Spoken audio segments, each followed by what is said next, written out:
ce début d'année du double. Amen.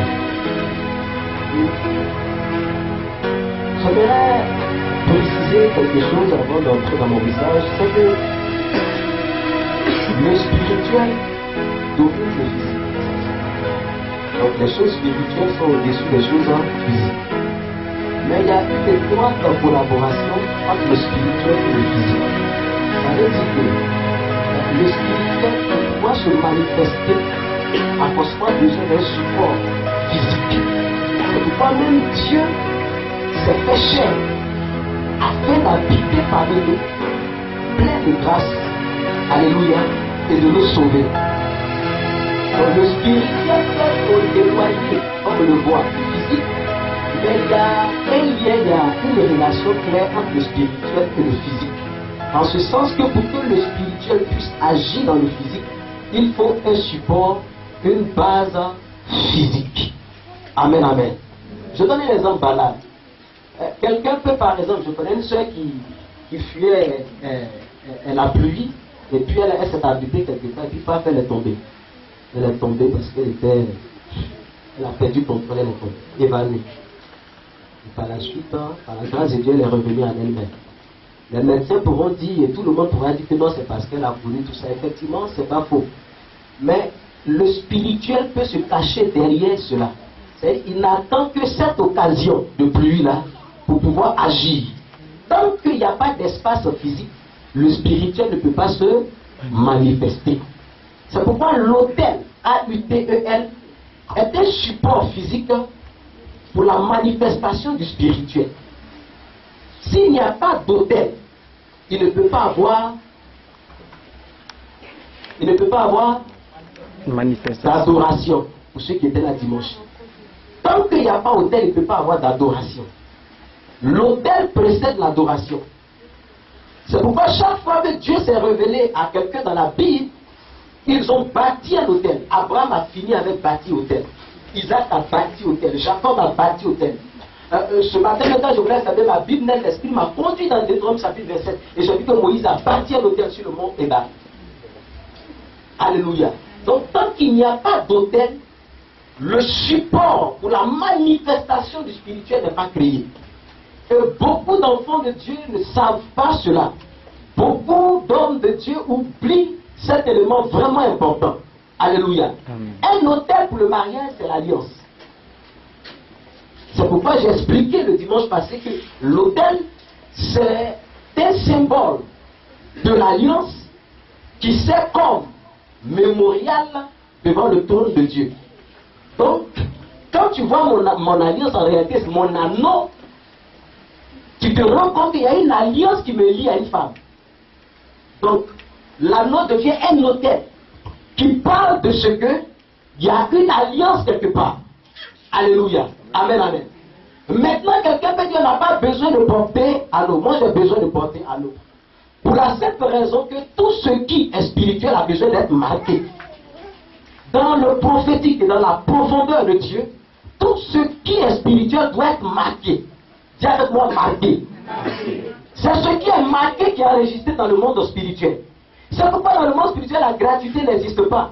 J'ai écouté quelqu'un qui m'a fait vomir une fois qui a dit que non, vous avez reçu gratuitement, donné gratuitement, il prenait ça pour expliquer quelque chose de quand même banal. Non, dis à quelqu'un non. Dans le spirituel, la gratuité n'existe pas. Même si on te donne quelque chose gratuitement, il faut pouvoir poser un acte. C'est cet acte-là qui scelle, qui scelle cette chose dans le monde spirituel. Alléluia. Amen, amen. C'est pourquoi ne donne pas un mendiant, on ne donne pas de l'argent à un mendiant. Un mendiant, c'est quelqu'un qui ne fait rien, il veut avoir. La mendicité n'est pas un travail. Et si je rencontre le chef de l'État, je vais lui dire de déguerpir les mendiants des rues. Ce n'est pas biblique. Je comprends pourquoi dans Actes des Apôtres chapitre 3, quand cet homme de Jean et de Pierre, pendant qu'ils partaient à la prière, ils ont vu un paralytique qui avait 40 ans, ils m'ont dit. Pendant 40 ans, il était assis à la porte du temple, appelé quoi? Appelé quoi? Appelé l'appel. Et la Bible nous dit que quand Pierre et Jean donc sont arrivés à son niveau, ils ont dit, nous n'avons quoi? Acte 3, verset 8. Nous n'avons pas quoi? Nous n'avons pas quoi? D'or ni d'argent à te donner. Mais est-ce que tu penses qu'ils n'ont pas d'argent? Est-ce que tu crois qu'ils n'auraient pas d'argent? Ils avaient de l'argent. Mais le problème de ce mendiant n'était pas de l'argent. À un mendiant, on donne l'évangile. Je ne veux pas devoir donner l'argent à un mendiant. Il faut lui donner l'évangile. Il faut qu'il comprenne que Dieu n'est pas injuste. Qu'il n'est pas né pour être mendiant. Il n'est pas né pour être à la couverte. Il y a du bon en lui, il y a un potentiel en lui. L'évangile doit déclencher ce potentiel afin qu'il soit non pas à la merci des hommes, mais qu'il soit un homme reconnu, un homme respectable.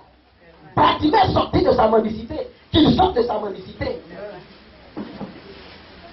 Dans le spirituel, la gravité des histoires, c'est pas pour jamais aimer être dans une position de recevoir ou bien de réception, comme l'Afrique. Chaque fois en train de tendre la main à l'Europe. Chaque fois. Non. Non. Dieu est le même aux États-Unis. Dieu est le même à Abidjan. Dis-moi Amen. Dis-moi 3 fois Amen. Donc il faut qu'il y ait un échange. Quand je parle d'échange, c'est quoi? Quand on parle de salaire ou bien de rémunération, c'est que je travaille et puis je reçois. Alléluia. Ça veut dire que même si tu vis chez ton grand frère ou bien chez ton tuteur, ne sois pas là pour manger son riz. Au moins tu es sur son salon, tu es sur sa table. Il faut que toi, quelque chose soit retenu de toi dans le monde spirituel. La gratuité n'existe pas, c'est même pas biblique. Mais les gens aiment ça. Qu'on les donne des hommes, ça non. Alléluia. Donc je fais la différence entre la gratuité et puis ce dont je suis en train de parler. Donc l'autel est un support physique qui permet la manifestation du spirituel. Donc tant qu'il n'y a pas d'autel, il ne peut pas avoir d'adoration. Alléluia. Et je répète, vous dites, la gratuité n'est pas biblique. Quand la Bible dit, vous avez reçu gratuitement, donné gratuitement, la Bible est en train de dire de ne pas monnayer ou bien vendre le talent, le don que Dieu nous a donné. Par exemple, chaque jeudi, je peux dire, bon, un démon fait 100 000 francs. Un démon fait 100 000 francs. C'est de ça que la Bible parle. Il y a un, il paraît, et puis il dit, bon, au programme, on ne fait pas offrande. Comment on va à un programme et puis on ne fait pas offrande? Comment on va adorer Dieu et puis on ne fait pas offrande? Est-ce qu'on parle de ça? Maintenant, comme les gens, ils n'ont Dieu que pour l'argent, le cœur que pour l'argent, non pour Dieu, du coup, il faut aller. Non, là où il n'y a pas d'offrande, il n'y a pas Dieu. Il dit de ne pas venir dans sa présence les mains vides. Là où il y a autel, il y a adoration. Là où il y a adoration, il y a offrande. C'est pourquoi Dieu a tant aimé le monde qu'il a donné. Alléluia. Donc, ne pensons pas que Dieu est un mendiant. C'est une fois. Venez donner à cette fontaine. Non, Dieu n'est pas un mendiant. Au contraire, Dieu veut nous bénir. C'est pourquoi il nous demande de donner. Gloire à Jésus. Quelqu'un m'a bien compris? Amen. Alors c'est un peu ça l'autel. Quelqu'un qui peut prendre l'autel, je rappelle, c'est un symbole donc de l'alliance. L'autel rappelle une alliance entre nous et une divinité. Je dis une divinité simplement parce qu'il y a l'autel satanique et puis il y a l'autel démoniaque. Regardez bien, il y a un carrefour vers la cité des arts qu'on appelait le carrefour la mort. Carrefour la mort. Parce que chaque fois il y avait des accidents. Carrefour quoi? La mort. Parce qu'il y avait beaucoup d'accidents. Mais il y a un pasteur qui a mis un panneau. Et il a appelé là Carrefour la vie. Et depuis ce temps, tout le monde dit Carrefour la vie. Et la vie a commencé à arriver.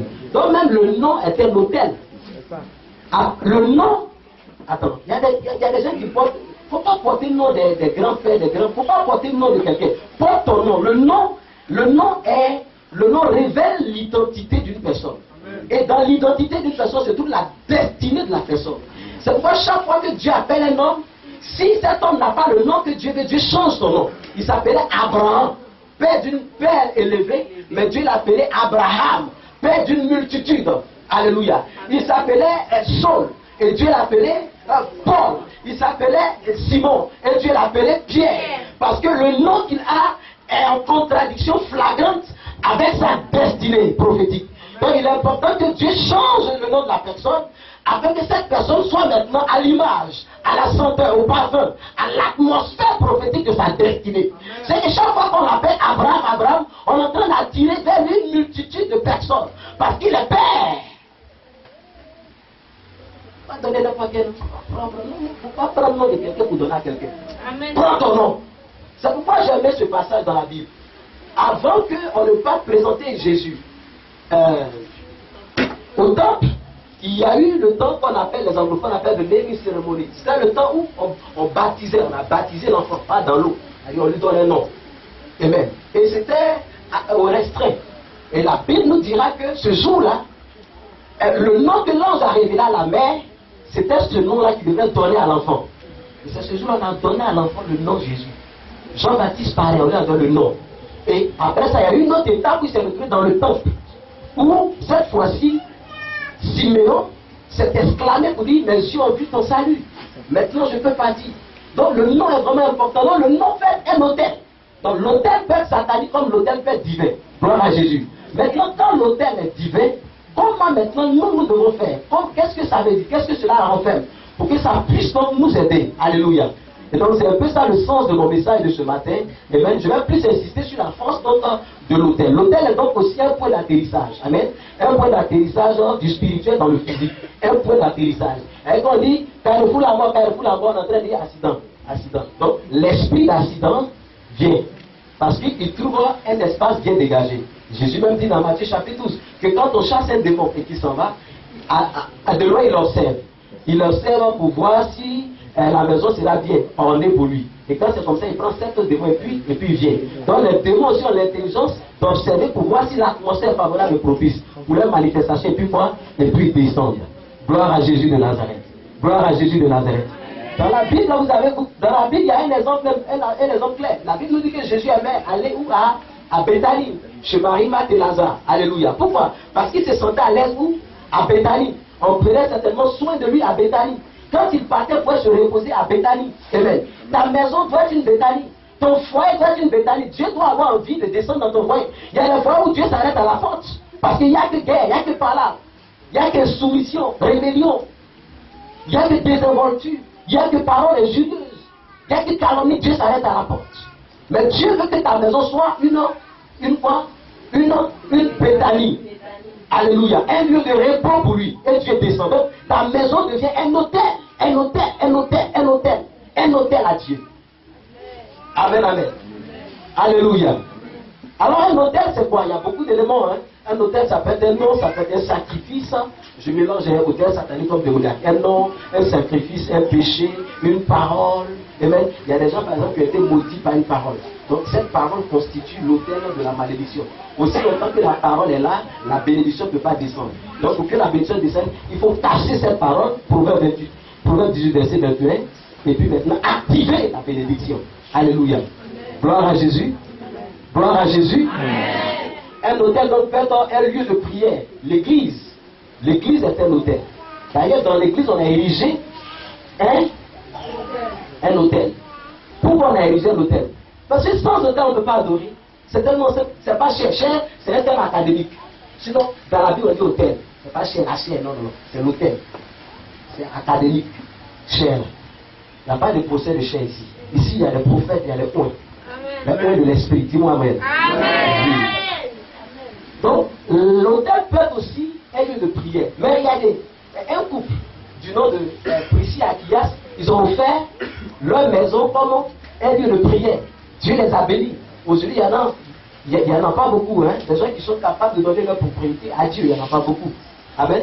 Il n'y en a pas du tout beaucoup. Mais eux, ils ont fait cela. Donc, l'autel, voici un peu quelques éléments qui renferment donc l'autel. Alléluia. C'est une alliance.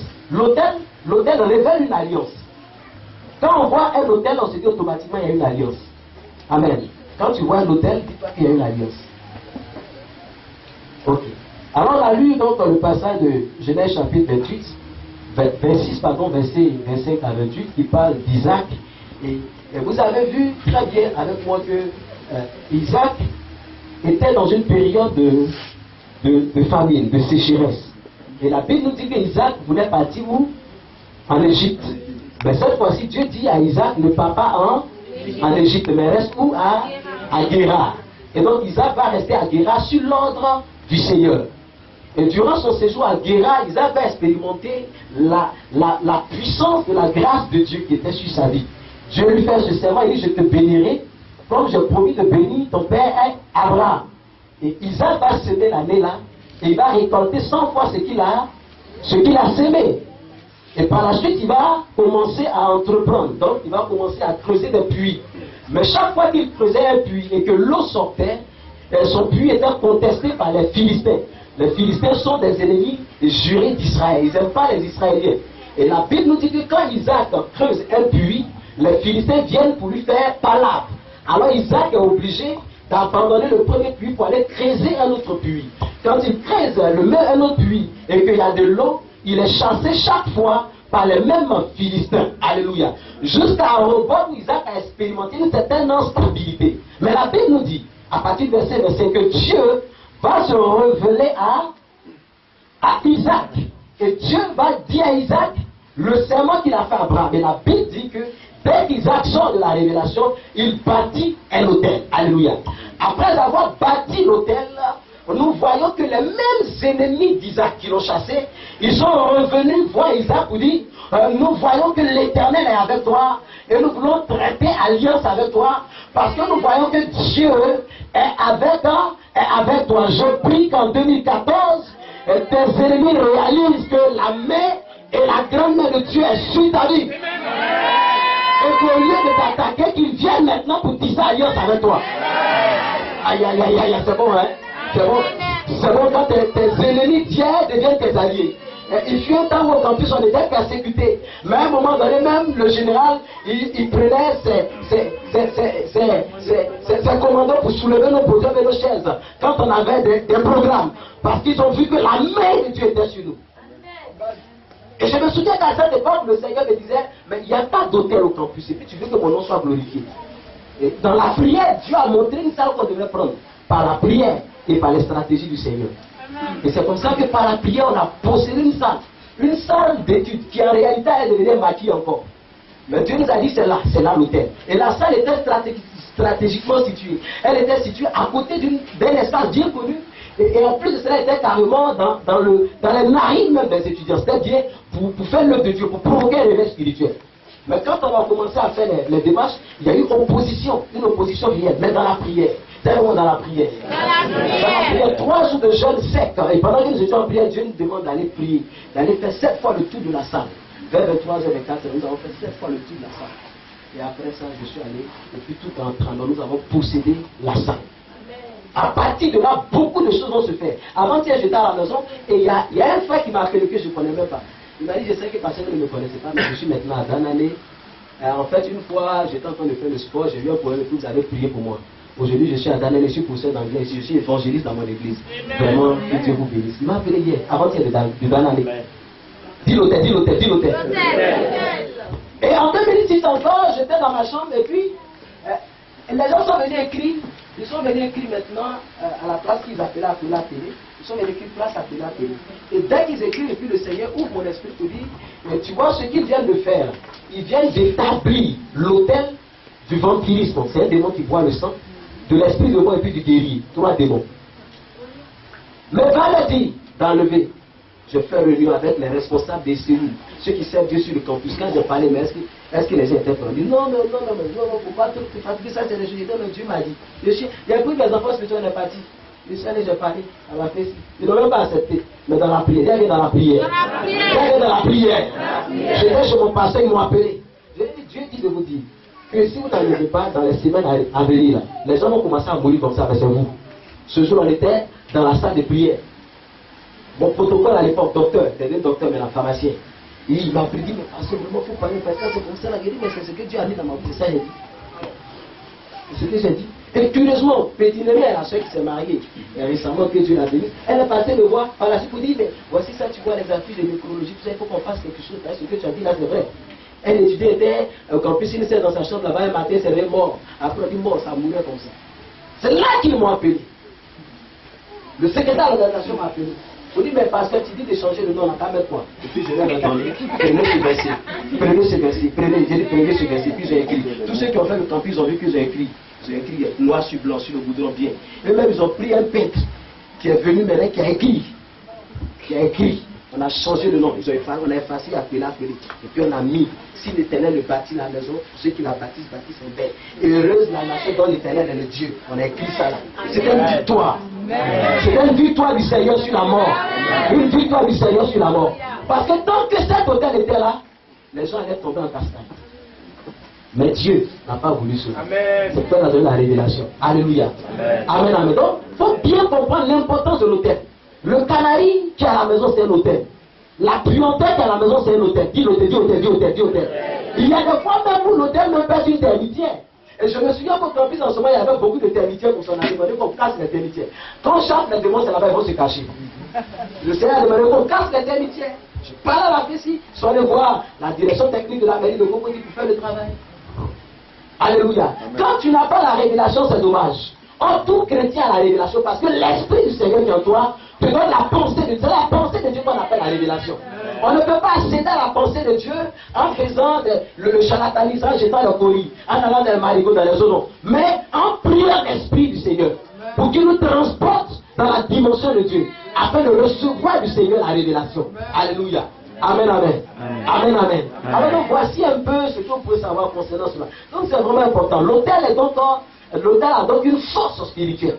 Là où il y a un autel, il faut casser l'autel s'il est satanique. Mais si l'autel est divin, il faut l'entretenir. Dis-moi amen. Amen. Dans 1 Roi chapitre 13, la Bible nous dit que l'autel de Dieu a commencé à servir à l'adoration de faux dieux. Un certain Jéroboam, il va essayer d'imiter le culte de l'Éternel. Qu'est-ce qu'il va faire? Il va lui-même nommer des sacrificateurs pour dire bon, faites ceci, faites cela, faites cela. Et écoutez-moi bien, dans un pays ou bien dans une nation, le roi a sa part et le prophète a sa part. Alors, nous ne sommes pas sur les mêmes longueurs d'onde. Il y a un qui marche selon la loi de Dieu, il y a un qui marche selon la loi du pays. Mais celui qui marche selon la loi du Dieu, il ne marche pas contre la loi du pays. Mais la loi du Dieu est au-dessus de la loi du pays. Alléluia. Alors le prophète a été envoyé par l'Éternel, par le Dieu roi. Que ce que tu es en train de faire là, c'est une abomination. Mais voilà ce qui va se passer. Et l'autel a été cassé, on a vu la somme. Jéroboam lui-même, il a connu un malaise, il a connu des difficultés énormes. Pourquoi? Parce qu'il s'est levé contre l'autel de Dieu, en prenant l'autel de Dieu pour servir au faux Dieu. Alléluia. Donc l'autel a une force. La Bible nous dit qu'au temps du sacrificateur Élie, dans 1 Samuel chapitre 1, chapitre 2, jusqu'au chapitre 3, il avait ses fils du nom de Ophni et de Phiné. Donc les deux fils du sacrificateur Élie, ils avaient cette habitude-là, j'entendais par sacrificateur, les prêtres, un prêtre ou un sacrificateur. Donc ils avaient cette habitude-là d'entrer dans la maison de Dieu et de prendre les offrandes pour les banaliser. Ils banalisaient l'offrande de Dieu. Or vous savez que l'offrande se fait où? L'offrande se fait à l'autel. C'est pourquoi Jésus dit quand tu vas faire ton offrande et que tu dois rencontrer quelqu'un a quelque chose contre toi, laisse-la ton offrande à l'autel, et puis tu t'en vas te réconcilier pour le Dieu. C'est à l'autel qu'on fait l'offrande. Alléluia. Donc l'autel est sacré parce que c'est là où on est censé donner à Dieu et c'est là où aussi on est censé recevoir de Dieu. Amen. Donc dans 1 Roi chapitre 13, voici la scène. Et dans 1 Corinthiens chapitre 9, la Bible nous dit, et c'est l'apôtre Paul qui parle, l'apôtre Paul nous dit que ceux qui servent à l'autel doivent se nourrir de l'autel. Maintenant, ceux qui servent à l'autel, c'est qui? C'est ceux dont parle Hébreux chapitre 5, verset 4, quand il dit que nul ne s'attribue une telle dignité si Dieu ne l'a appelé. Donc, ceux-mêmes qui sont à l'autel sont des gens consacrés. Pour toucher le sacré, il faut être consacré. Le sacré a horreur de la profanation. Le sacré marche avec le consacré. C'est pourquoi quiconque s'approche de l'autel du Seigneur doit être quoi? Consacré. Et consacré, consécré. Une vie dédiée à Dieu. Une vie qui appartient à Dieu. Alléluia. Une vie qui appartient à Dieu. Une vie qui est parfaite sur l'autel de l'Éternel. Une vie qui donne gloire à Dieu. Et la Bible nous dit dans 1 Roi chapitre 4, l'histoire de la femme de Sunem, une femme de distinction. Elle était avec son mari, elle a dit à son mari, je vois que cet homme, parlant du prophète Élisée, est un vrai homme de Dieu. Je veux qu'on bâtisse une chambre dans la maison, afin que chaque fois que cet homme de Dieu passe par là, qu'il vienne pour se requêter, pour manger un peu, afin de mieux faire l'œuvre du Seigneur. Alléluia. Et la Bible dit que cette femme, par la suite, elle va perdre, elle va avoir des difficultés, mais avant même qu'Élisée ne quitte sa maison, Élisée va demander à son serviteur Géasi de demander à cette femme quel est son problème. Et l'homme a réalisé que c'est un couple qui est stérile. Longtemps ils vivent ensemble, ils sont âgés, mais ils n'ont pas d'enfants. Alors Élisée va libérer la parole de la bénédiction. Parce que la femme, en bénissant l'homme de Dieu, entretenait une relation avec l'autel. Je vais te dire qu'un homme de Dieu est un autel. Un homme de Dieu est un autel. Et la Bible dit dans Éphésiens chapitre 4, verset 11, que quand Christ est monté, il a fait des dons, des cadeaux à l'église. Et les cadeaux, pour en parler, il s'agissait des apôtres, des prophètes, des docteurs, des évangélistes, des pasteurs, qui sont des dons en réalité des autels, des canaux, des nuages, qui quand ils sont remplis, déversent la bénédiction. Dis avec moi la bénédiction, dis la bénédiction, les cadeaux. Dis les cadeaux, dis les cadeaux, dis les cadeaux, dis les cadeaux, les cadeaux. Alléluia. Amen, amen. Vous parlez d'autel, la croix de Christ, non, pas la croix. Mais le sang de Jésus est un autel, est un autel. Est un autel, un autel, un autel. Et je tiens ça de Hébreux chapitre 13, qui nous dit que le sang de Christ, là, le sacrifice de Christ, est un autel. Est un autel. Pourquoi? Parce qu'à partir de là, Dieu descend pour se réconcilier avec l'homme. Alléluia, c'est un autel. Amen, amen. C'est un autel. Mais si tu ne sais pas ça, tu peux avoir pas mal de problèmes. Alléluia. L'autel est donc sacré. Dieu a été bafoué parce que l'autel servait à de faux dieux au temps de Jéroboam. Et dans 1 Corinthiens 9, verset 13, je l'ai dit encore, il dit, ne savez-vous pas que ceux qui remplissent les fonctions sacrées sont nourris par le temple et que ceux qui servent à l'autel ont pas à l'autel. Donc l'autel est sacré. L'autel est donc un point d'atterrissage du spirituel dans le physique. Et pour récapituler, tant qu'il n'y a pas d'autel, il ne peut pas avoir d'adoration. Et il ne peut pas avoir d'adoration vraie et biblique sans offrande. Entendez, par offrande, quand je parle d'offrande, je ne parle pas d'argent. Je parle de ce qui est de l'expression d'un cœur qui aime Dieu. Ça fait de l'argent comme n'importe quoi. Alléluia. Amen, amen. Amen. C'est pourquoi l'autel est sacré. À l'église, il y a des gens qui se plaignent parce qu'on leur dit de ne pas monter ici. Il y a des gens qui se plaignent. Mais c'est mal connaître Dieu. On leur dit de ne pas monter ici. Non, attention. On va agrandir le temps bientôt. Et on va ériger un hôtel. Tu vas voir ce que ça veut dire. Tu vas voir que tu peux quitter chez toi à la maison, venir te prosterner devant l'hôtel et puis prier le Seigneur pour avoir les ossements. Amen. C'est un sujet de prière là. C'est pas l'hôtel ici que tu as déposé. C'était chez moi là-bas. C'était ici. Alors, mais pourquoi la même chose qui est censée t'aider à avancer, tu veux la désacraliser, la profaner?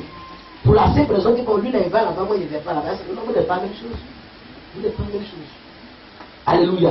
Ok, c'est qu'on n'est pas la même chose. Nous sommes des frères, mais il y en a qui servent à l'autel. Il y en a qui servent à la table. Dis ça, dis-moi amen. L'autel est sacré. Ne profanons pas l'autel. Gloire à Jésus. Alors Isaac va bâtir un autel. Et c'est la première fois du genre que nous voyons Isaac bâtir un autel à Dieu. Et cette fois-ci, quand il bâtit l'autel, il y a confusion et il y a contradiction dans le camp de ses ennemis. Les mêmes qui l'ont chassé, ils sont venus ensemble pour dire à Isaac, nous voyons vraiment que Dieu est avec toi. Nous voulons donc tisser une alliance avec toi, afin que la bénédiction qui est sur ta vie nous profite. Et je l'ai dit le dimanche, on peut être dans l'alliance de quelqu'un, et en ce moment on profite de l'alliance de cette personne. Pourquoi? Parce que nous sommes attachés d'une manière ou d'une autre à cette personne-là. Et c'est ce que les Philistins voulaient faire avec Isaac. Vous entendez bien? Un royaume, tout un royaume, et à sa tête, le roi lui-même. Il vient pour voir un individu pour dire, on va tisser alliance avec toi. C'est comme la Côte d'Ivoire vient chez moi, par son chef de l'État et puis l'armée, pour dire, par ça, Abraham, je vais tisser alliance avec toi, parce que je réalise que Dieu est avec toi. C'est pas si nous voyons un peu le mystère de l'autel. En bâtissant l'autel, il donne la première place à Dieu. En bâtissant l'autel, il priorise ce qui est de Dieu. Et la Bible dit clairement qu'Isaac a bâti un autel. Et puis par la suite, il a bâti sa tente. Et il invoqua l'Éternel. Donc l'autel a précédé même l'invocation de Dieu. Invoquer, ça veut dire appeler au secours. Donc à partir de l'autel, Isaac invoquait l'Éternel. Ça dit quoi? Chaque fois qu'il est dans les difficultés, quand il invoque l'Éternel réagit. À cause de l'autel. Donc l'autel marque une alliance entre Dieu et une personne. Or, vous savez que Dieu n'aime pas être redevable. Il n'y a pas de crédit de quelqu'un sur Dieu. Quand toi et Dieu vous entendez à faire quelque chose ensemble, sache que Dieu va toujours respecter sa part. Dieu sera toujours pile à l'heure. Dieu va toujours intervenir à ton secours. L'autel est donc un instrument pour combattre nos ennemis. Pour combattre nos ennemis. J'ai vu des gens qui ont acheté des terrains. Des gens qui ont reçu de droit et une forêt. Mais après la forêt a été contestée, d'autres personnes ont pris la forêt. Malheureusement. Pourquoi? Parce que dans le monde spirituel, ce n'est pas celui qui a les papiers qui a la forêt, mais c'est celui qui a bâti l'autel qui a la forêt. Dans le monde spirituel, ce n'est pas avec les papiers qu'on possède, c'est avec l'autel qu'on possède. C'est pourquoi Abraham lui-même l'avait dit que quand Dieu s'est révélé à lui une fois en Canaan, Abraham a bâti un autel. Genèse chapitre 12. Chaque fois qu'Abraham arrivait dans un autel, il bâtissait l'autel. Pourquoi? Parce que l'autel est le signe de ce que tu as traité avec la terre et tu as traité avec Dieu. Alléluia. Quand quelqu'un bâtit un autel, érige un autel, il est en train de parler à la terre. Et il est en train de se recommander à Dieu pour dire que le territoire que tu m'as donné, je le marque. Et en marquant le territoire, il est en train de traiter avec la terre. une autre personne ne peut pas venir prendre la terre à sa place. À moins que cette personne n'ait l'autorité de casser l'autel. Or, tu ne peux pas casser ce que Dieu a érigé dans la vie de toi. Que personne ne vienne désunir ce que Dieu a uni. C'est que ce que Dieu a tissé comme alliance, personne ne peut casser cela. Donc si tu dois casser cela, c'est qu'il faut que tu puisses avoir la révélation de Dieu. Oh, Dieu a inspiré son serviteur pour bâtir cet autel. Par conséquent, les ennemis qui vont se lever, ils ne se lèveront pas, non pas contre celui qui a bâti l'autel, mais contre le Dieu que c'est l'homme qui a bâti l'autel. Alléluia. C'est pourquoi les ennemis d'Isaac ont été obligés de venir tisser alliance avec Isaac, parce qu'ils n'ont pas le choix. Soit ils traitent avec Isaac, soit ils décapitent ou ils dégapissent. Parce que la victoire appartient à ceux qui servent l'Éternel. La Bible déclare que les hommes comptent sur les chars, d'autres sur les chevaux, mais nous comptons sur l'Éternel. L'Éternel. Maintenant, ce qui est aussi mauvais, c'est que dans l'affaire de Dieu, on ne sait pas Dieu dans l'ignorance. L'ignorance, je crois qu'il est un péché. C'est pourquoi Jésus a dit à la femme samaritaine, vous adorez ce que vous ne connaissez pas. Parce qu'on ne peut pas adorer ce qu'on ne connaît pas. Pour adorer, il faut avoir la révélation, il faut avoir le mystère, il faut connaître les principes. Alléluia. Amen. Il faut connaître les principes. Et bien souvent, nous sommes exposés à cause de l'ignorance. C'est donc pourquoi il est important d'enseigner sur les principes élémentaires. Les principes élémentaires fondamentaux de la parole du Seigneur. Amen, amen. Amen, amen. Donc, l'une des forces de l'autel, c'est que l'autel permet de sécuriser tes bénédictions. Chaque fois qu'Isaac creusait un puits, Isaac était chassé par les autochtones, les Philistins. Isaac était chassé chaque fois. Mais comprenez-moi bien. Dieu a béni Isaac. Parce qu'il a dit à Isaac, reste à Guéra et je te bénirai. Et en réalité, Dieu l'a béni. Mais la bénédiction ne restait pas. Et beaucoup de chrétiens viennent souvent pouvoir le passer, mais pasteur, c'est Dieu qui m'a dit de faire ça, mais pourquoi cela m'arrive? Je vous ai dit ici, et ça vous a choqué. Nous sommes dans la saison des prières exaucées. Mais ce n'est pas tout ce que Dieu dit que Dieu fait. Ça peut te scandaliser, mais c'est la belle vérité.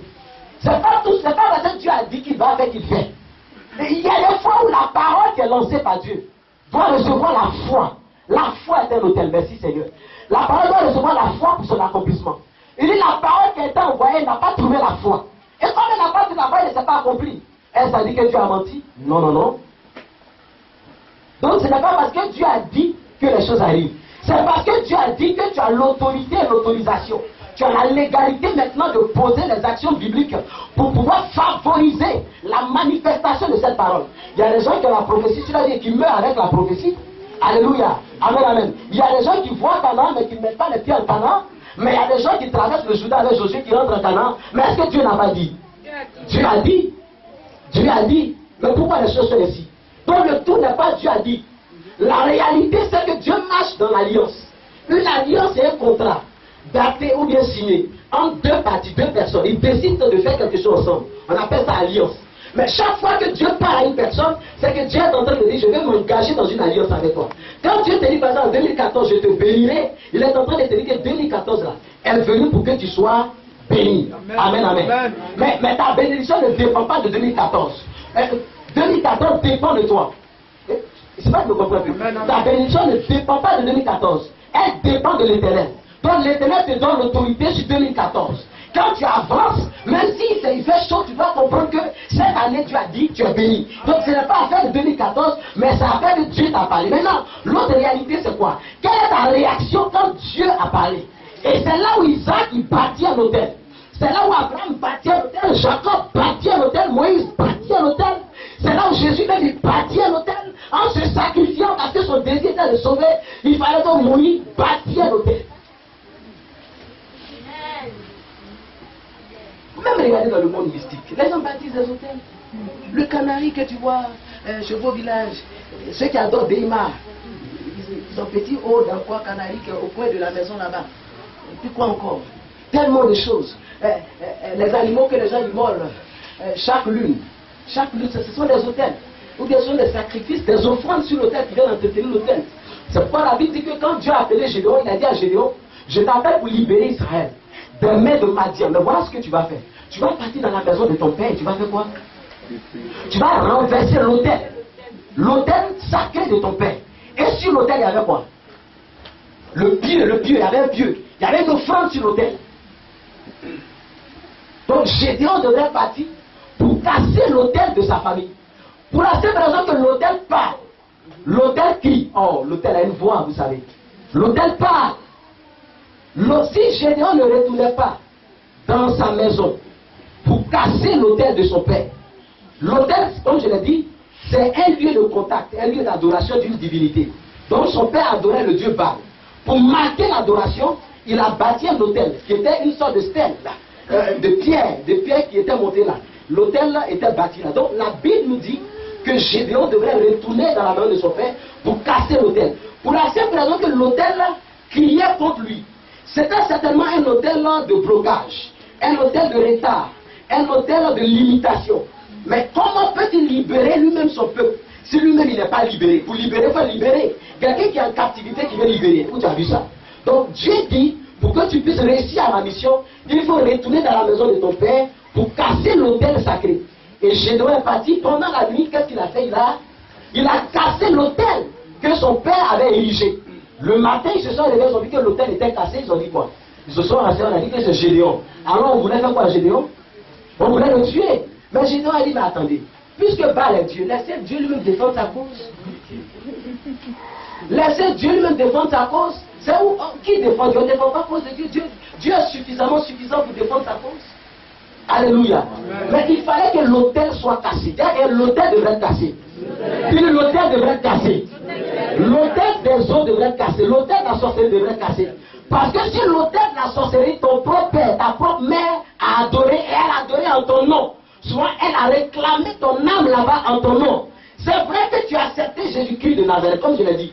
Mais dans le royaume de Dieu, la bénédiction n'est pas automatique. Ou du moins, l'héritier n'hérite pas automatiquement. Ce n'est pas parce que tu es enfant de Dieu que tu hérites, non. C'est parce que tu as la maturité que tu hérites. Et la Bible dit dans Galates chapitre 4, verset 1 que, oh, l'héritier lui-même, aussi longtemps qu'il est enfant, il ne diffère rien de l'esclave. Donc c'est un héritier. Mais il est esclave parce qu'il est enfant. Donc on n'est pas héritier. On n'hérite pas dans le royaume de Dieu. Pour la simple raison que nous sommes enfants de Dieu. Non, on vous a blagué. On hérite parce qu'on a la connaissance. On a la révélation. On baisse le mystère, les secrets de Dieu. Il a dit à Pierre, je te donnerai les clés. Parce qu'on a les clés, alors on peut ouvrir les portes. Et c'est quand on ouvre les portes qu'on accède aux trésors cachés par l'Éternel. Alléluia. Amen, amen. Donc, il ne suffit pas de dire non, je suis... Non, quand tu acceptes Jésus de Nazareth, tu es sauvé, le salut. Mais il y a des actions qui te tombent. Et Jésus dit que le royaume des cieux est forcé. Seuls les violents s'en emparent. Ceux qui manifestent la foi, l'autorité par la foi, ceux qui rentrent dans le miracle par la foi, c'est eux qui rentrent dans le mystère. Sinon on peut être pasteur, prêcher l'évangile pendant 40 ans et mourir pauvre comme un poulet. Si on n'a pas la connaissance que pour avoir la prospérité, il faut être un homme qui paye sa dîme, qui fait ses offrandes, qui exerce la libéralité, on meurt pauvre. Parce que la Bible dit, vous êtes frappés par la malédiction parce que vous me volez dans les dîmes. Malachie le dit. Donc il ne s'agit pas d'être fidèle, d'être pasteur. Ça concerne tous ceux qui ont accepté Jésus-Christ comme Seigneur Sauveur. Donc ce n'est pas une affaire de celui qui prie beaucoup, c'est une affaire de celui qui comprend la parole et qui la met en pratique. Dans le royaume de Dieu, c'est l'obéissance qui précède tout. Là où il y a obéissance gagnée, on peut prier pendant toute une nuit et ne pas recevoir les ossements. Mais on peut poser un autel parce que Dieu nous a parlé, puis on a les ossements qui tardent depuis 40 ans. Je suis révolté quand je prêche ce message. Il y a trop d'injustice que l'église connaît. Ici comme ailleurs. Nos églises sont la traîne, nos églises ont des problèmes, c'est chaque fois nous. Pourtant Dieu nous a dit. Personne n'a pas compris le mystère de l'autel. Alors, on favane. On va parler tant qu'on ne comprendra pas que Dieu est dans l'autel. Dieu a bâti l'autel, on bâtit l'autel. C'est pourquoi, je vous l'ai dit le dimanche passé, quand on a fait les 14 de jeûne, et que Dieu m'a béni avec des offrandes, beaucoup d'offrandes, je dis, je bâtis mon hôtel. Hier, je suis allé voir le portail. On a payé pour le portail. Le portail, là, chaque fois qu'on va ouvrir, là, ce sont des portes de bénédiction qui s'ouvrent sur la vie de notre église. C'est un hôtel. C'est un hôtel. Je pourrais prendre ça pour payer grand placement. C'est ça qui a la mode. Un hôtel. Beaucoup d'argent. Un hôtel. Parce que 2014 me rappelle mon année 2007. 2007, je me suis marié. 2007, j'ai commencé le ministère. C'est que 2014, je dois m'envoler comme un mec. Je dois marcher comme un chameau. Parce qu'avant de t'envoler, il faut être stable. On s'arrête avant de sauter. Donc, quand tu comprends ces choses-là, c'est pas une affaire. Il ne s'agit pas de jeûner, de crier. Non, non, non. Il faut être un homme de révélation et comprendre ce qu'il convient de faire par rapport à un temps bien précis. La Bible dit que les fils d'Issachar, ils avaient le discernement des saisons afin de savoir ce qu'il convient à Israël de faire pour la saison. Parce que chaque saison a ses réalités. Et c'est en fonction des réalités de la saison qu'on pose les actes. Sinon, tu es un homme en dehors de la saison. Or, quand tu es en dehors de la saison, Abidjan dit que non, c'est un gaou. C'est-à-dire que tout le monde prend pantalon claqué par là, les toi tu ne prends pas pantalon claqué par là, rigoler, tu es gaou. Et Dieu va chanter. Je suis choqué à Jésus. Parce que c'est l'amour.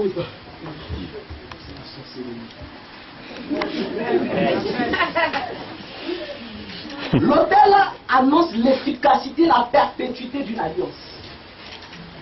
L'autel annonce l'efficacité, la perpétuité d'une alliance. Quand l'autel est là, mes amis, les temps peuvent passer, mais l'autel va toujours parler en ta faveur. Je te l'ai dit, c'est un mémorial. Un mémorial, c'est quelque chose qui rappelle un souvenir devant le trône de Dieu. C'est que chaque fois ton autel, ton offrande, ton sacrifice, tes libations sacrées, parle.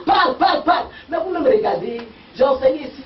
Comment quelqu'un il a habité ici, il n'est jamais allé au village, il n'est jamais allé dans la forêt. C'est son grand-père qui est allé dans la forêt. Mais quand on fait sa délivrance ici, esprit de forêt, de l'eau-boilée se manifeste ici. Il ne connaît pas l'eau. Comment ça s'est passé? Comment ça s'est passé? C'est pourquoi j'ai horreur des théoriciens. Je préfère un praticien. Parce qu'un praticien, il expérimente dans ce qu'il a vu. Et souvent, ce qu'il a vu devient plus vivant dans son esprit parce qu'il a pratiqué. Est-ce qu'on fait des études en médecine sans faire la pratique? Vous avez vu ça? Il commence à opérer les cadavres. Là, c'est pas par moi qu'il va commencer cette opération. C'est des théoriciens. Écoutez, Dieu est aussi réel que palpable. Amen. Dieu est aussi réel que palpable. Et de la même manière que par la puissance de Dieu, nous avons défié les forces mystiques au campus. Partout nous allons les défier parce que nous avons l'autorité suprême. Je marre à mon cœur quand l'église cède, quand les enfants de Dieu cèdent à n'importe quoi. Nous avons l'autorité. Il dit, je vous ai donné, tout pouvoir m'a été donné. Il dit, tout pouvoir m'a été donné. Voici, je vous envoie. Nous avons reçu le pouvoir suprême. Le pouvoir suprême, s'il vous plaît. Mais on cherche le pouvoir ailleurs, on cherche la puissance ailleurs. Et le dimanche passé, quand je lisais encore, je voyais encore le film sur internet, j'étais en content. Et quand le Saint-Esprit m'a poussé à dire que Satan est sale, je l'ai dit dimanche passé, il est sale, c'est la saleté, il sent mauvais, Satan sent tout ce qu'il fait, c'est la saleté, c'est la saleté. Moi je connais un mystique comme ça qui se nourrissait des monstrues des femmes. Chaque mercredi, il est sale le diable, il est sale. On ne peut pas travailler, le diable il est sale, il sent mauvais, Et c'est quand tu es rentré ici, tu as vu quelque chose de caché, tu peux soulever, tout est bien propre. Avec le temps, on va m'abrer. Avec le temps, on va quelque chose de bien propre. Amen. Et rien ne doit être caché. Tout doit être révélé. Qu'est-ce qui se fait dans le noir? Rien. Chez nous, tout se fait à la lumière. Je ne pas je compter prendre ma bouteille. Je vais être le carrefour. Je proclame. Pas la nuit, la journée, je proclame. Oh, eux, se cachent. On dit qu'il faut porter caleçon vert. Caleçon vert. Et puis tu sors à 1h du matin. Il ne faut pas, ta femme va te voir. Et puis ça va finir de dire, oh, mais ça fait pitié. Ça fait pitié, mes amis. Ça fait pitié. Et le dimanche passé, je l'ai dit, Satan sent. Diable va dire, Satan sent. C'est ton camarade ou bien tu le dis pas. C'est pas ici.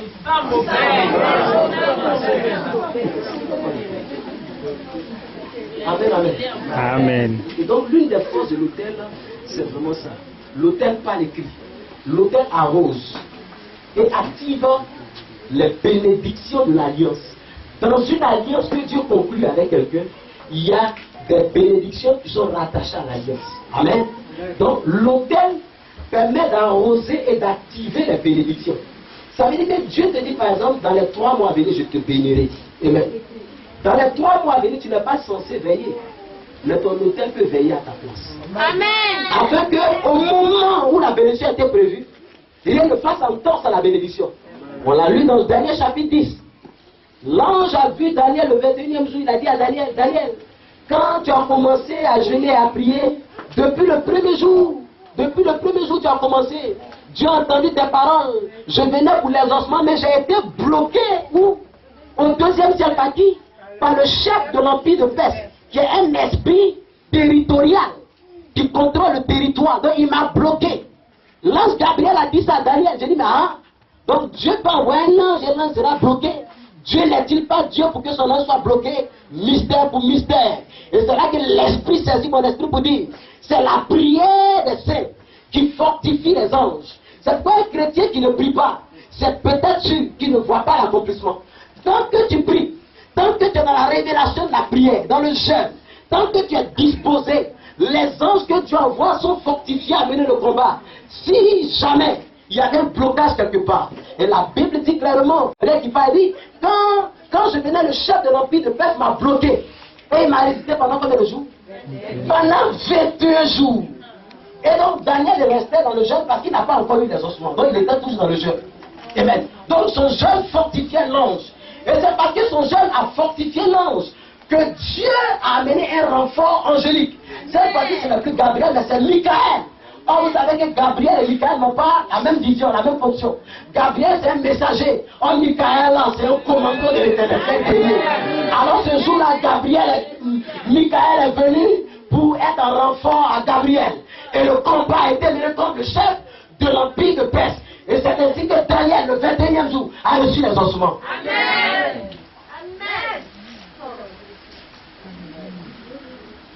Non, être chrétien, ce n'est pas suffisant. Être pasteur, ce n'est pas suffisant. Avoir accepté Jésus, ce n'est pas suffisant. Mais connaître le mystère de ton Dieu, c'est ça qui est suffisant. La Bible nous dit que quand Jésus marchait à ses disciples, il parlait beaucoup en parabole quand ils étaient à la foule. Parce qu'il ne voulait pas que la foule sache. Il parle en parabole et puis il explique à ses disciples. Donc Dieu, il cache pour que tu découvres. Et la Bible dit dans le proverbe que la gloire de Dieu, c'est de quoi? C'est de cacher les choses. Et la gloire des frères, c'est quoi? C'est de les découvrir. Donc Dieu aime cacher pour que ceux qui ont l'esprit éveillé découvrent cela. C'est pourquoi dans cette affaire de Dieu, ce n'est pas une affaire de faire 30 ans dans l'église. C'est une affaire d'être un enfant. Oui, Seigneur, ouvre mon esprit. J'ai tellement soif de toi. Et puis Dieu ouvre ton esprit. Baillard, comme un portail. Et puis tu rentres dans ces mystères. Des choses que les gens n'ont pas connues, Dieu te révèle. Et parce que tu as aimé. Et la Bible déclare que c'est les choses qui ne sont pas montées au cœur de l'homme. Que l'œil n'a pas vu, que les oreilles n'ont pas entendu. Mais que Dieu a tâché à révéler pour ceux qui l'aiment. Pour ceux qui l'aiment. Le mystère de l'autel. Il y a un pouvoir dans l'autel. Alléluia. Alléluia. L'autel te justifie et t'établit. Pour ceux qui peuvent entendre. L'autel justifie et puis l'autel quoi? Établit. L'autel justifie et l'autel établit. L'autel d'Isaac l'a justifié aux yeux de ses ennemis. C'est pourquoi je dis qu'il y a différents types d'autels. On peut poser un autel de jugement. C'est-à-dire que tu poses un autel pour dire Seigneur, fais-moi justice. Et c'est ce que Isaac a fait. Et ses ennemis sont venus. Et qu'est-ce qui s'est passé? Dieu l'a justifié et l'a établi aux yeux de ses ennemis. Aux yeux de ses ennemis. Donc ton autel t'établit. Ton autel sécurise tes biens. Ton autel protège, défend ta cause. Or, l'autel permet d'être en alliance avec la terre et les bénédictions de la terre. Vous savez, il y a différentes zones de domination. Il y a le ciel, il y a la terre et puis il y a l'eau. Je vais dire il y a les airs, mais je ne parlerai pas des airs. Il y a le ciel, un lieu de domination. Et le ciel appartient à Dieu, dis Amen. Amen. Et il a plu à Dieu de donner la terre à qui? À qui? Au serpent? On ne parle, pourquoi tu me regardes? Tu as donné la terre à qui? Tu as donné la terre à l'homme comme lieu de domination. Je crois qu'il a dit clairement que créons l'homme à notre image, à notre ressemblance, afin qu'il domine sur toute la création. Et dans le Psaume chapitre 8, il dit tu as tout mis sous ses pieds. Et tu as fait de lui de peu inférieur à toi Dieu. Donc il a plu à Dieu de faire de l'homme un Dieu, avec petit d, sur la terre, afin qu'il puisse contrôler la terre. Donc la terre est le lieu de la domination. Celui qui contrôle la terre, c'est celui qui domine le monde. Alléluia. Alors si tu arrives dans un quartier, avant de commencer à habiter, il faut dominer la terre du quartier. Parce que tous ceux qui habitent le quartier marchent sur la terre. Celui qui contrôle la terre, il contrôle tout le monde. La maladie peut arriver dans le quartier, mais lui, il esquive la maladie par son hôtel. Les attaques peuvent arriver, mais il saute parce que les attaques passent en bas de lui. À cause de son, il a traité avec la terre. territoriaux. Il a ordonné le règne de l'Éternel. Il a dit attention, ici il y a un pasteur qui est là, il y a un roi qui est là. Quand tu te passes à côté, délit. La terre. Et puis il y a l'eau. La preuve, le diable lui-même sur la terre, puisque le diable envers le serpent, sur la terre il y a un serpent qui l'a pris au travers, c'est le python. Dans l'eau il y a un serpent qui l'a pris au travers, qu'on appelle le léviathan. Dans le feu, le dragon. Et dans les airs, le zodiaque, c'est un serpent. Et donc ceux qui veulent lire l'horoscope, veulent connaître leur destinée, ils passent par le zodiaque. Mais nous passons par l'esprit de la révélation. L'esprit de Jésus-Christ de la vérité. Je n'ai pas besoin de zodiaque pour connaître ma destinée. Le Saint-Esprit me parle quand je dors. Hier j'étais ici, l'Esprit du Seigneur m'a parlé encore. Il parle. Notre Dieu s'appelle Yahvé, le Dieu qui parle. Yahvé, ça veut dire le Dieu qui parle. Yahvé, Jireh, le Dieu qui parle et qui pourvoit. Yahvé, Raphaël, le Dieu qui parle et qui guérit. Oh, Yahvé, Shabbat, le Dieu qui parle et qui donne la paix. C'est lui qui est notre Dieu, le prince de paix, le lion de la tribu de Juda, l'alpha et l'oméga, le premier et le dernier, le commencement et la fin, celui qui règne d'éternité et d'éternité, celui qui fait le souffle de vie, le souffle qui est l'âme dans le cœur de sa mère, celui qui est là le roi et qui apporte le roi, celui qui comprend les phases, c'est lui qui est mon Dieu, c'est lui qui est mon Dieu, et il n'y a pas de Dieu semblable à Jésus de Nazareth. Si je vais en Inde, je vais prêcher que Christ est puissant. Amen. Si je vais en France, je prêcherai que Jésus est puissant. Amen. Partout, parce qu'en réalité, il est le Dieu suprême. Amen. Il n'y a pas de Dieu qui puisse se comparer à Jésus. Dites-moi le nom de notre Dieu. Dites-moi le nom de notre Dieu. Oh my God. Non mais papa, je me souviens, en 2007, jeune pasteur que j'étais, à un programme de l'Esprit du Seigneur saisit mon esprit. Et puis j'annonce cette parole. Je dis, les mystiques sont en train de nous attaquer, mais s'ils sont vraiment installés sur la terre, que Dieu a vraiment créé, alors ils vont tomber. À moins que ce ne soit eux qui a créé la terre. Alors j'ai pris Genèse chapitre 1, verset 1. Au commencement, quand il n'y avait rien, mon Dieu a créé le ciel et la terre. Comme si ils sont venus après la création de la terre, c'est qu'ils doivent tomber. La terre doit les avaler.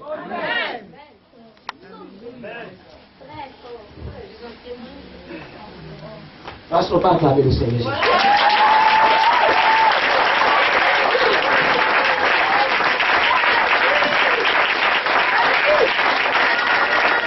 Oh, tu peux communiquer ça. Tu peux communiquer ça.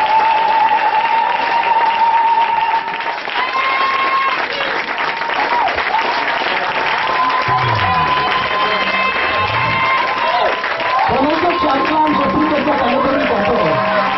Le Dieu d'Abraham qui m'a appelé, avant que je ne sois conduit à l'éternel en l'air, qu'il marche devant le toi, qu'il marche devant le toi, qu'il t'établit tes ennemis, qu'il ouvre la porte devant toi.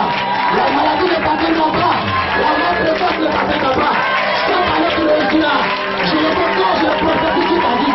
Reçois la grâce, reçois la faveur, reçois la grâce, reçois la faveur. Cette année, c'est l'année de tes années. Ce que tu n'as pas vu, tu le feras cette année. Tu le feras cette année. Le Dieu d'Abraham, ce matin, il me secoue le ciel et la terre à ta faveur. Je secoue le ciel, je secoue la terre à ta faveur. Et je proclame, ce partout qui arrivera, ça marchera pour toi. Si tu arrives aux États-Unis, à Paris, au Sénégal, au Mali, à Dakar, encore une fois, ça marchera pour toi. La terre, c'est la bénédiction est là. Au nom de Jésus de Nazareth.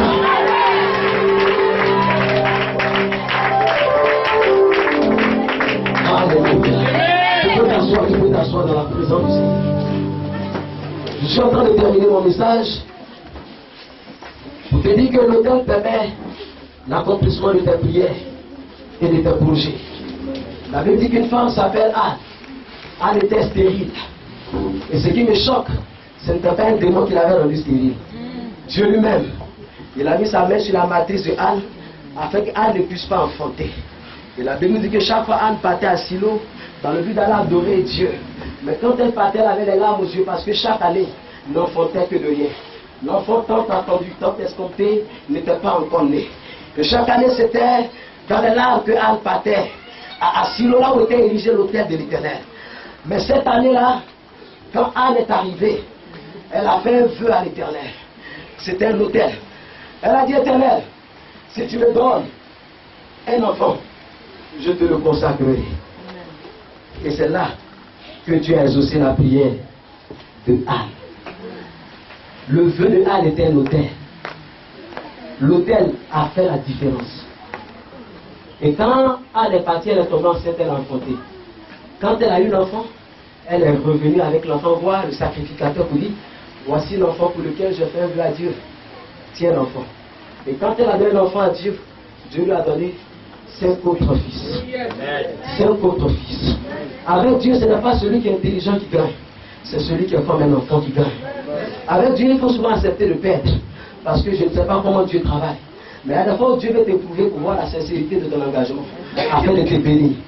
Et ce jour-là, sa servante Anne, que lui-même Dieu avait rendu stérile. Ce jour-là, elle a fait un vœu. Et c'est là que Dieu l'a exaucé. L'autel permet l'accomplissement de tes prières.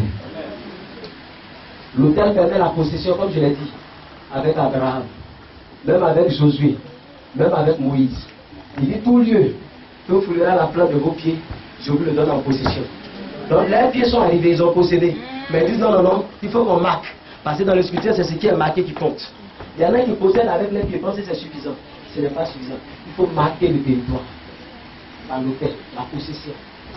Même ta fiancée, il faut marquer. Il faut marquer le territoire. Ah, sinon un milliardaire vient la prendre, alors que c'est ta femme. Et puis nous on va la bénir, hein. Nous on est tranquille, on n'a pas de problème.